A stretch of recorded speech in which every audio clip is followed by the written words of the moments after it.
Hi. Welcome back on this Friday. You know, in the middle of a housing crisis, it is more and more difficult to find the perfect home. No doubt about it. In fact, it's forcing some to seek other options like a tiny home. Well, we toured one community here in Texas to see how some people are living big in small spaces. We're staying just like this. Okay. This is plenty, actually more space than we need. Why spend the time and money searching for a traditional house when a tiny home like this could be everything you need? You have everything here. It's just like a house, just a little smaller. You don't have to spend so much time cleaning. You can go places, do things. Homeowners Debbie Allen and Nicole Reed gave us a tour of their tiny homes in Fort Worth, Texas. And the pursuit of a simpler lifestyle is the main reason they decided to downsize. Our home in Colorado was 3,400 square feet, and we decided to go tiny this time. So a total different change from that amount of square footage to $399. We work at a multi-million-dollar neighborhood here in Fort Worth, and they're 5,000, 6,000 square foot homes. We brag every day, all day, about the size we have and how perfect it is. The demand for these homes, taking up less than 400 square feet, is not slowing down. While some are seeking a tight-knit community or ridding themselves of unnecessary clutter, others see financial freedom. So they can come in here, they can pay their lot rent, own their home, and they don't have property taxes on top of that. They have very little maintenance, so it's a great option for people who are looking to reduce their expenditure on housing.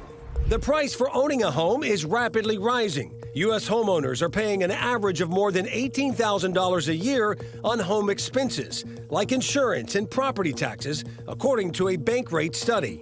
It doesn't seem like home ownership, sticks and bricks foundation on a lot is the American dream anymore. Tiny homes are an appealing option, whether you're looking for your first home or riding off into the sunset. There is no one here that I don't like. They're just wonderful people. Hosting family and friends doesn't seem to be an issue. Every day we have someone here. They just want to hang out and sit here. We've become the popular spot. And downsizing may actually be easier than you think. We've seen something on TV where if you haven't used it in so long, you probably don't need it.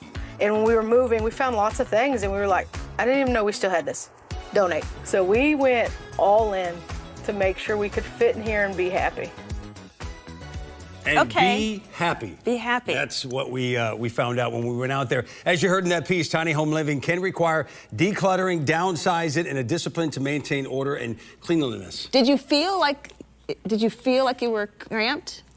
Right there I did, because that was the bed. That was in the loft. You were in the loft. Yeah, okay. but speaking with them for at least an hour, both couples, no anxiety. They were so happy. Awesome. They were smiling. That's And you could just tell some of that left once they downsized. Yeah. It's downsizing and decluttering. So with that being said, whether you are actively looking to go tiny or maybe you're just looking to organize your current home, maybe declutter a little bit, we have Stephanie Wires, founder of Bring Peace Home Organizing. She is with us in studio. And Stephanie, I'm going to tell you what. We were talking about this earlier. Sometimes you do want to start to declutter and you're thinking, okay, I want to go a little bit more minimalistic, but where do I start? It can be overwhelming just looking at everything in your house. Yeah, I mean, I think on this kind of example, like we just saw a moment ago, think about the end before you think about getting overwhelmed about the beginning of it and where you're headed and all the things that stand in your way. Think about the end. Think about how calm it's going to be. Think about the pressure that's off. Yeah. I mean, the financial pressure and just the pressure of our things. Our things cause pressure. So I just think that is where you have to start, is the mindset. The mindset. Okay, that's a good place to start. Yeah, and like we learned in that piece, that one couple left a 4,000 square foot home in Colorado and moved to 400 square feet. Yeah. So when you're in that if you're not going to downsize to a tiny home, you're in that 4,000 square feet. A lot of rooms that are cluttered. Yeah. Where do you start? Where should you start? And when you do something like that, because so many people are stressed, what does it do for your anxiety once you just start? Is that what you would tell people?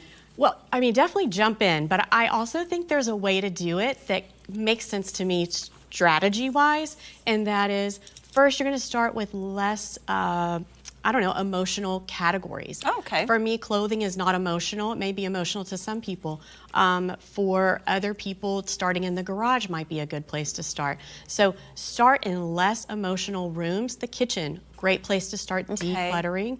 And then once you gain some momentum and you get to a place where you're like, yes, this is working, I feel confident, I also feel lighter. Yeah. I think that adds to being able to go through things like mementos and things that are a little bit more tough to go through. I love that advice. Start with the kitchen because it's easy not to care. What do you care about it? Yeah. But when you get to the closet, because that's my issue, because you are emotionally attached to certain things. So how do you decide what to toss and what to keep when there are those emotions tied to something? Like you mentioned mementos as well. Yeah, there are a ton of tricks. I mean, if you have a bunch of time before you're going to move and downsize, then maybe you start by just turning your hangers backwards if you have worn the item. And after 6 months, after a year, after the season is over, if your hanger's not turned backwards, maybe it goes. Yeah, and the other thing too is I think connecting yourself with a charity out there, really getting, you may go volunteer there or something, you really get connected in your mind with a charity out there, and that also helps you kind of be motivated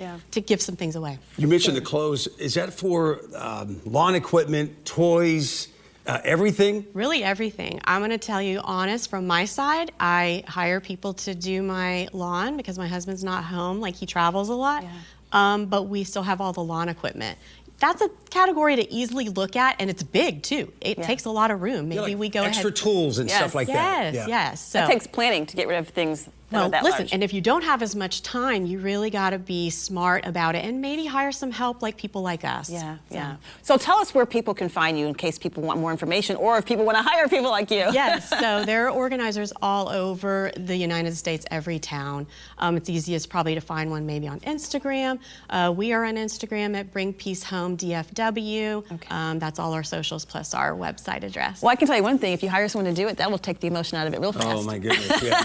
It's really a load off, for sure. Stephanie Wires, thank you so much for helping us declutter on this Friday morning. Thank you. And we'll be right back.